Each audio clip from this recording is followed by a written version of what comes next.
Hi, I'm going to be comparing two bikes today. These are both my bikes. One is a 2022 Honda Africa Twin Adventure Sports with a manual transmission. And this one is a 2020 BMW GS1250 with the electronic suspension package. I bought this bike used for $19,000 with 1,000 miles on it. Came with carbon fiber, shroud, fender, handguards, and the luggage. Also paid $19 for this out the door with the luggage, brand new, with no sales tax. So anyway, I'm going to highlight some of the differences that stand out. After having the BMW first, you notice little things that BMW, they're all small, but as a sum, they add up to be quite a difference. Number one, windshield adjustment. Two levers on the Honda, you got to stop to do it. And it kind of rocks. It's not real easy. BMW is one single knob. You can do it while you're riding, no problem. Next up, brakes. BMW's Brembo brakes, braided lines. Brembo calipers, I should say. Honda is Nissan calipers, rubber lines. BMW, if this was a 2022, which would be the same year as the Honda, it could have heated seats, and it could have adaptive headlight, and it could have a combination running light turn signals, which is a nice feature. The Honda does have the cornering lights, which apparently work better than the adaptive headlight. I haven't ridden a bike with a BMW with the adaptive headlight, but apparently they work. This works better. The engines. The Honda's a 10.1 to 1. It runs on regular gas. Very torquey. Nice riding bike. And the exhaust note is pleasant too. Thumpy and sounds better than the BMW. This one has an Akrapovic pipe on it. It sounds like a airplane taking off when you get on it, but that's what everybody says. But anyway, the BMW is a 12.5 to 1, so premium fuel only.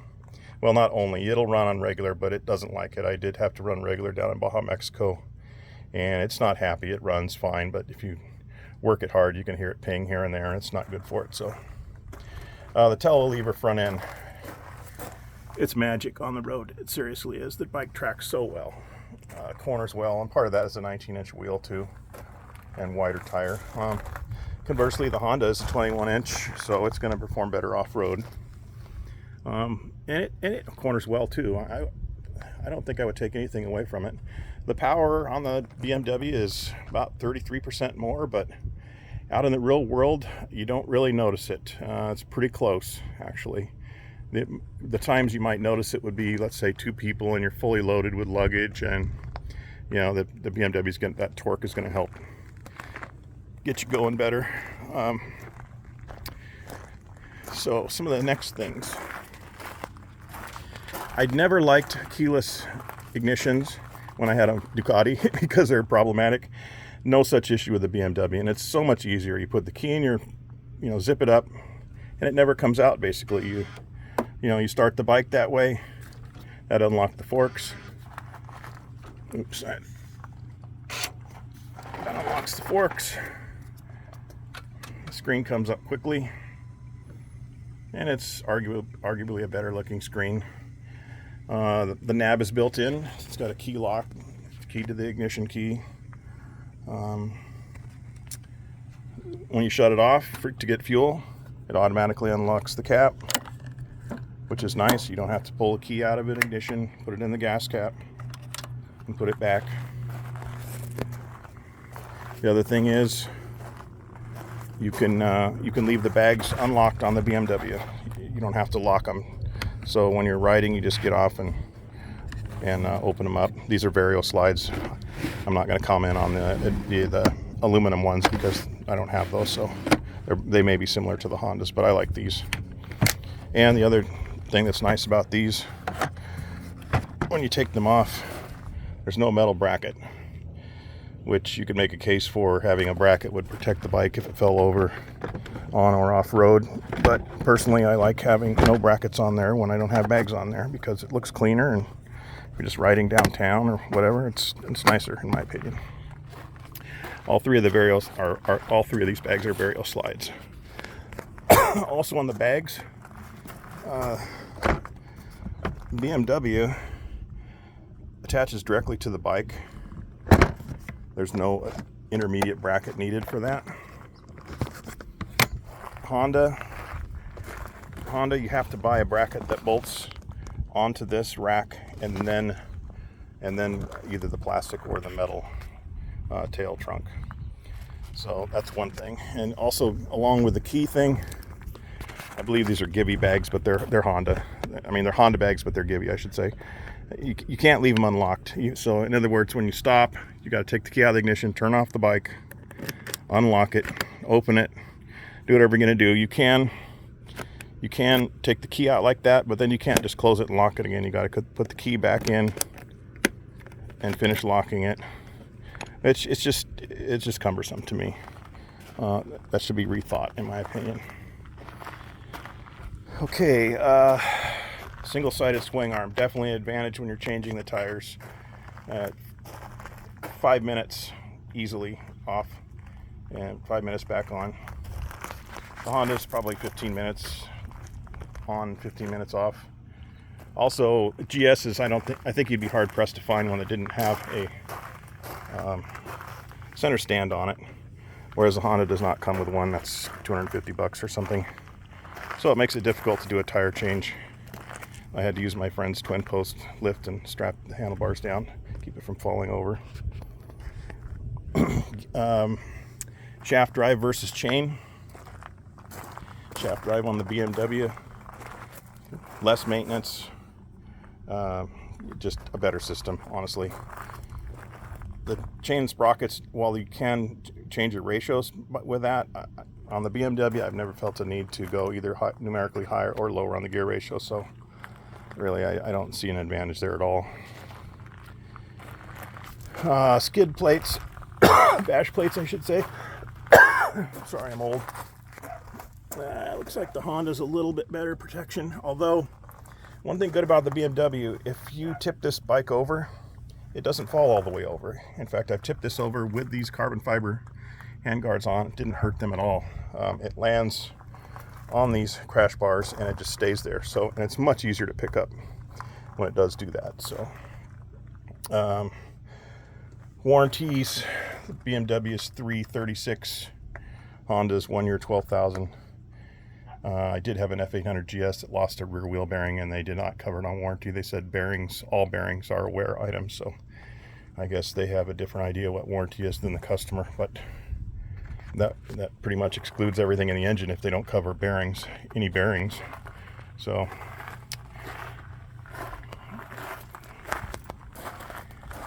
regarding the suspension, BMW has automatic preload adjustment. It has a height sensor on the back, and when you set it in automatic, it automatically rotates or hydraulically lifts the spring to set it at the proper sag. Honda, you can adjust it, but it seems to me it would be a much better system just to put a sensor and a feedback, to the module and let it do it itself so that it's always right. I mean, otherwise it's guesswork and measuring and things like that. Switch gear, it's incredibly complicated on the Honda. I'm still trudging through some of it. I've got most of it down in a short time, but BMW is much more intuitive, much simpler. You can do pretty much everything here, and this rotary knob works great is keyed to the nav, and you can rotate it, zoom in, zoom out. Their screen is not a touch screen, but honestly, with the switches here, you can do everything you need to do quickly and easily, and I don't think that's needed. Another thing on the suspension, the BMW has dynamic mode, which is, in other words, it's electronically controlling the damping as you ride, instantaneously changing the damping. And apparently the Honda has it too. But I will say, in the BMW, when you're in road mode, they turn that dynamic damping off. And it's kind of a pogo effect. If you're on the highway, you go over a bump, it'll go up and settle. With the dynamic on, it's a much more controlled And I don't get that controlled feeling on the Honda. It's more like the BMW is in road mode. So I think they've got some work to do there. Let's see what else. Honda's got a folding shift lever. That's nice. BMW does not have that. Honda's got 12-volt outlet here and USB here. And I believe the nav has to be tethered to your phone. I have a phone holder here, but that's a nice setup too. Just depends what you like.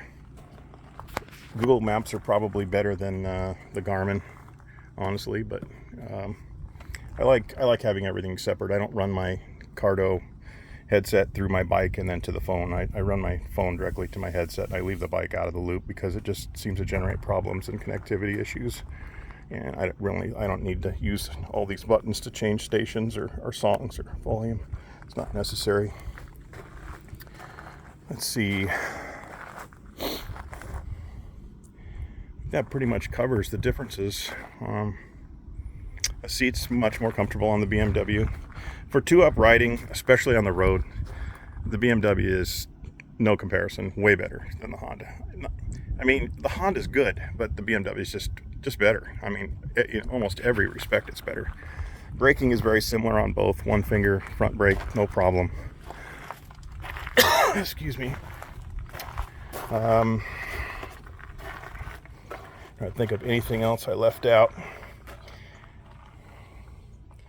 Well, I think that's about it. Well, thanks for watching, and I hope this helps you make a decision on which bike to buy. I've done a BDR on this GS just recently, and right after I switched to these Moto Z or Motos, however you say it. These are both the GPS version on this, and I liked them so much. Fantastic on the road. In fact, even faster than street tires, in my opinion. It's crazy. So I put the GPS on this also. On the rear, since I'm doing a little bit more aggressive VDR in a couple days, I went with the Adventure on the rear on the Honda. So we'll see how that works on the road. And I guess that's about it.